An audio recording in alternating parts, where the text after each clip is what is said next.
there was a study that came out about 3 weeks ago now, and it was titled Outcomes of Hydroxychloroquine Usage in United States Veterans Hospitals with COVID-19. So it was 368 patients, and essentially they found higher mortality rates in ventilator use for hydroxychloroquine patients. This is a big deal because Trump touted this, and people were starting to use this. The Department of Veterans Affairs had major contracts they were given into the veterans in the veteran homes. So you started to see headlines. Veterans were concerned. VA hospitals were concerned. Veterans worried about the risks. Illinois Senator Dick Durbin and Chuck Schumer criticized the Department of Veteran Affairs for even using this thing. So, I mean, the backlash was almost instant. Right.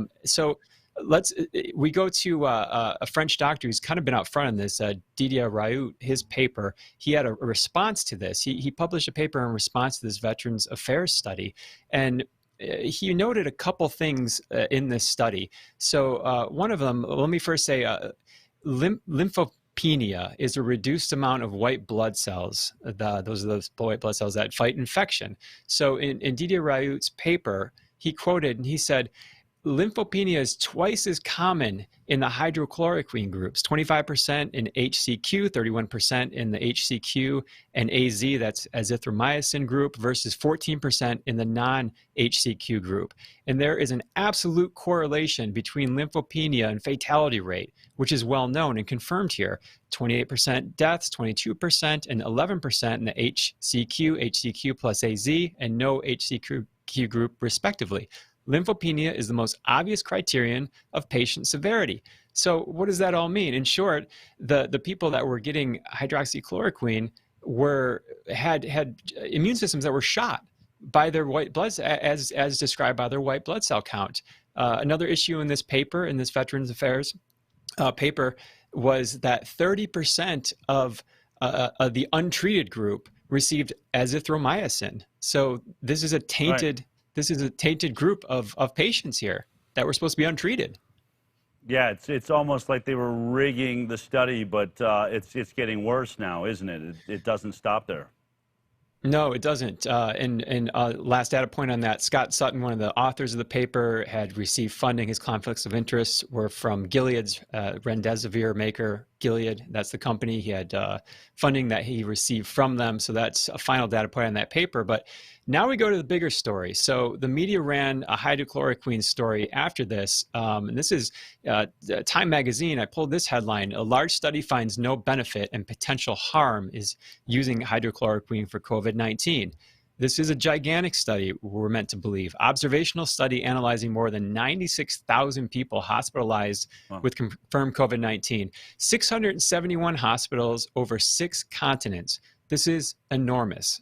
This study concluded that HCQ group dying at higher rates and experiencing more heart-related complications. So essentially right after that, the WHO, looping them back into this story, the WHO halted its hydrochloroquine trials. Now, they had trials, they were called a solidarity trial. The WHO was recruiting patients from more than 400 hospitals in 35 countries. So let me pause right there. This paper that came out, it was published in the Lancet, over 671 hospitals that they grabbed data from.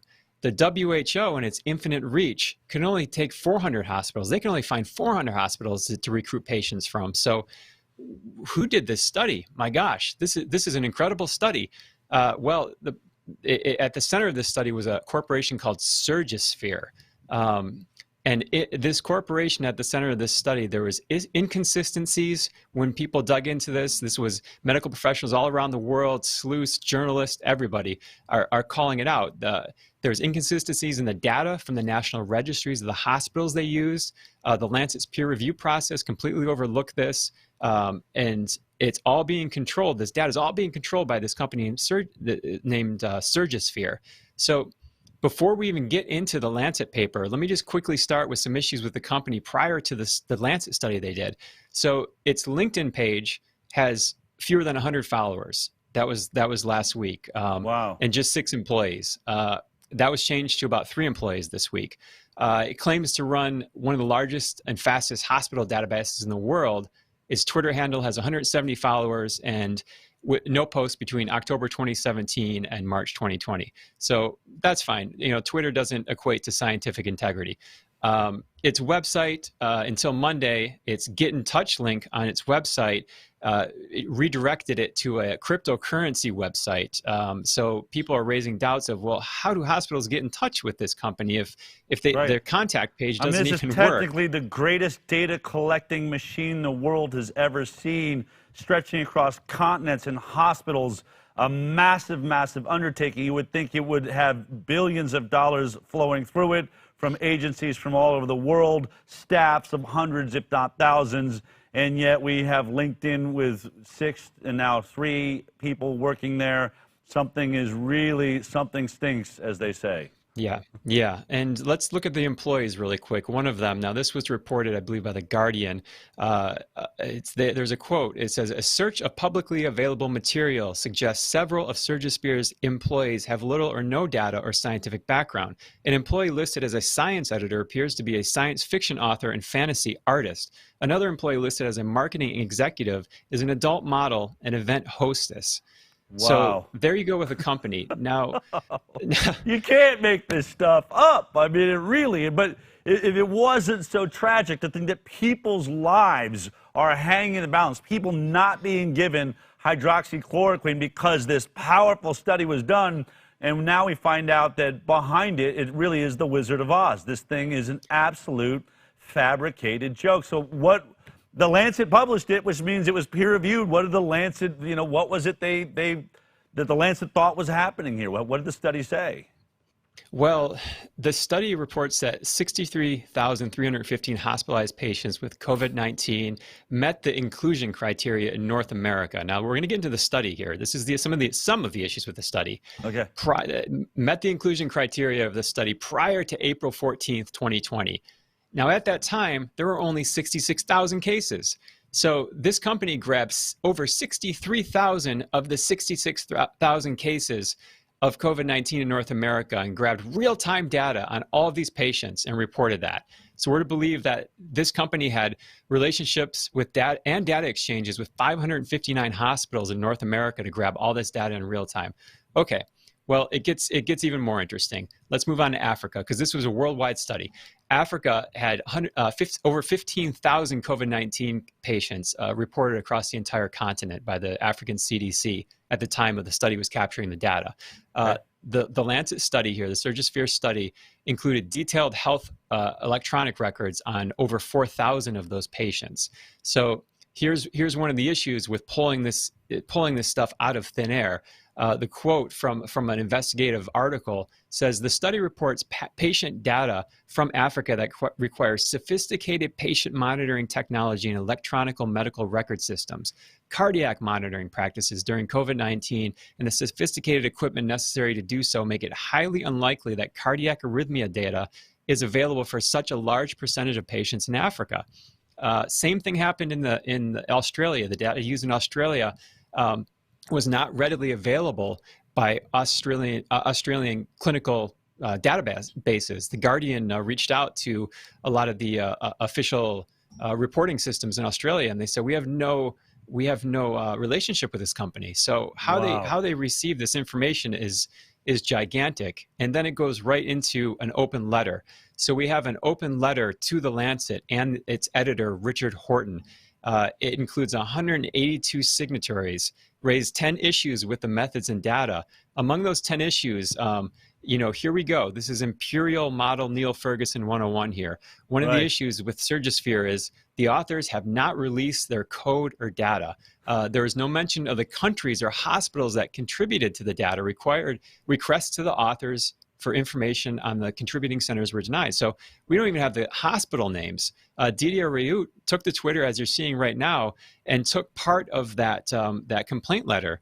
And he wrote, given the enormous importance and influence of these results, we believe it is imperative that the company, Surgisphere, provides details on data provenance at a very minimum. This means sharing the aggregated patient data at the hospital level for all covariates and outcomes. Number 2, independent validation of the analysis is performed by a group convened by the World Health Organization or at least one other independent and respected institution. This would entail additional analyses to assess the validity of the conclusions. And here we go with the codes. There's an open access to all the data sharing agreements cited above to ensure that in each jurisdiction, any mine data was legal and ethically collected and patient privacy respected. So just this week, the Lancet released an expression of concern about this paper, said it's going to take in effect those recommendations and do an independent study of people outside the Lancet and that don't have any ties to Surgisphere and look at this study.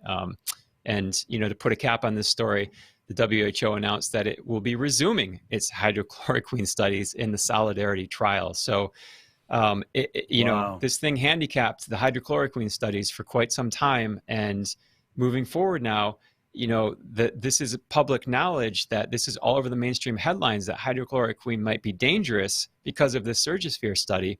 Yeah. So how are they going to recruit patients? If they see this, they're going to say, patients might not join these trials anymore.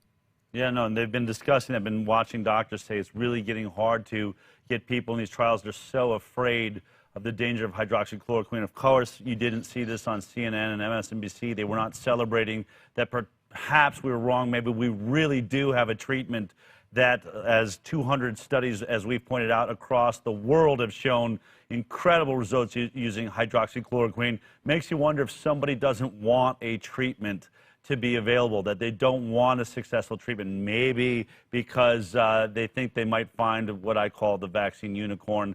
Jeffrey Jackson, great reporting. If you like that clip, then be sure to check out our live broadcast of The High Wire every Thursday morning at 11 a.m. Pacific Time. You can watch it on Facebook, YouTube, iTunes, and Twitter. We'll see you there.